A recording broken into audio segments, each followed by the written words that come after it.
Hello there. Once again, it's Anton from Anton Will Bay. Thank you for stopping by the collection room today. I'm taking a look at some comics that I picked up in a recent haul.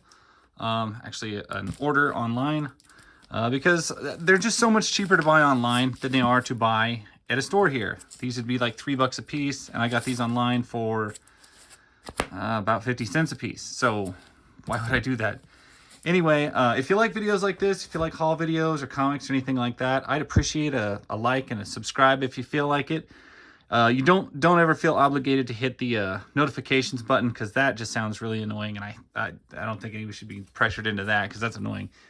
But I do notice that a lot of my viewers are not subscribed, and if you would like to be subscribed, I greatly appreciate it. So anyway, first up, I got this X-Men Classics X-Men, however you say it, X-Men Classics, #1. And it's not, don't believe this is a reprint. Yeah, 1983. It's just in really good shape. Like, it looks like a reprint almost. Classic Stories by Thomas, Adams, and Palmer. Very excited about that. And this is kind of the vein of the whole thing, was X-Men throwback books. So Classic Stories by Thomas, Palmer, Adams. X-Men Classics #2. I really like that cover. I think that's Sauron, but I don't see his arms. Or maybe I can't remember. His arms are attached to his wings. I can't remember exactly how it is. X-Men Classics #3. Another great cover. And I'll probably give these more of a look in depth later, but the covers just look so classic. I just really like it. X-Men versus Dracula #1. I have never had this before. I was pretty excited about this. It's just mutants versus monsters, so I thought that was pretty cool. X-Men Classics. This one's way later than I believe the series even ran. I didn't realize it ran so long. This is number 84. And this is Vintage Storm with her mohawk. Looking very hot on the cover there. Storm Warnings is the name of it. It's just funny. I always liked her in her punk phase where she dressed like that. But X-Men Classics '97, War Hunt. I'm assuming this is Warpath. You know, before he perished rather quickly. But X-Men Classics #101, Colossus versus Doctor Doom. Need we say more? That was always such a Stan Lee type of way of saying everything like that. But X-Men Classics #104. I absolutely do not remember this series running this far into this era. With this, you know, when I see this type of top corner and stuff like that, I'm thinking like 93, 94, 95, and I don't remember them still cranking out X-Men Classics at this point. That just seems crazy. One I do remember them pumping out, because I was excited about this book when it first came out. These were 99 cents when they first came out. Professor Xavier and the X-Men, first issue spectacular. I'm pretty sure this series ran, I think, 18 issues. But it wasn't anything groundbreaking. It was kind of just like revamps of the original 20 issues of X-Men or whatever. The X-Men Second Adventure Against the Mysterious Vanisher. I don't have a lot of those, but I remember subscribing to it. This is one of the only comics I've ever had a subscription to.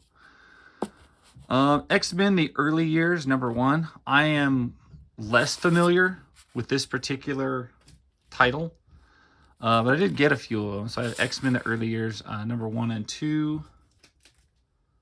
And I do have a nasty glare on that screen, but there's not a lot I can do about it. X-Men The Early Years #3. So I don't know if these are like reprints, because they've done a lot of retellings of some of these classic X-Men stories. X-Men The Early Years #4. Yeah, there's not going to be any getting rid of that glare. According to one guy I know who does really good comic videos, you should never apologize for the glare, because it's just there. X-Men The Early Years #5. Also 6. This Namor cover. Okay, it's just a weird Namor cover, but look at this fish that's like got the human teeth and looks horrified, and it's just ridiculous.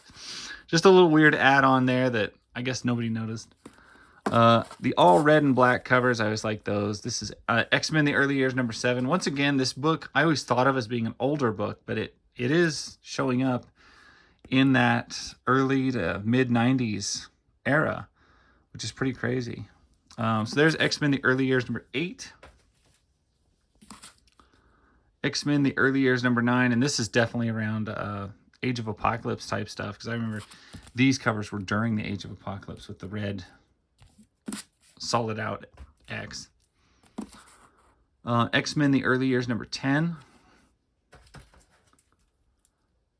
Number 11.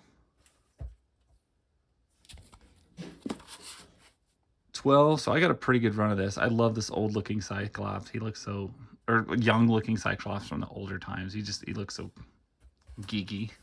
Great. We got Juggernaut First Encounter, and this looks fantastic. Very excited about that. Issue number 13. And finally, issue 15. Not a full run or even a solid run, but a good chunk of vintage X-Men reprints and revamps and original telling. And I'm very excited about them. And like I said, getting them for about 50 cents a piece. Definitely cool. Anyway, out of these covers though, I'm just kind of flipping back through them. What's the best cover? What's the one I'm the most excited about? The original X-Men stuff I've read so much, or so often. Oh yeah, that X-Men, X-Men Classics had a lot of underrated covers. I have a bunch of issues of X-Men Classics, and I am jonesed about both of them. You know what? I love both these covers. These are probably my favorite two that I was the most excited about. X-Men versus Dracula, I've never read, and that just sounds really exciting. And I always love X-Men Classics did some great Storm covers, and Phoenix. They had some really good Phoenix covers too. Anyway, that's pretty much all I got to say. Like I said, eBay haul, cheaper than the local comic book stores around here, and that's why I went for it. Once again, if you like this video, hit the like button if you feel like it. Subscribe, that's always nice. And I'll catch you guys later. That's my story.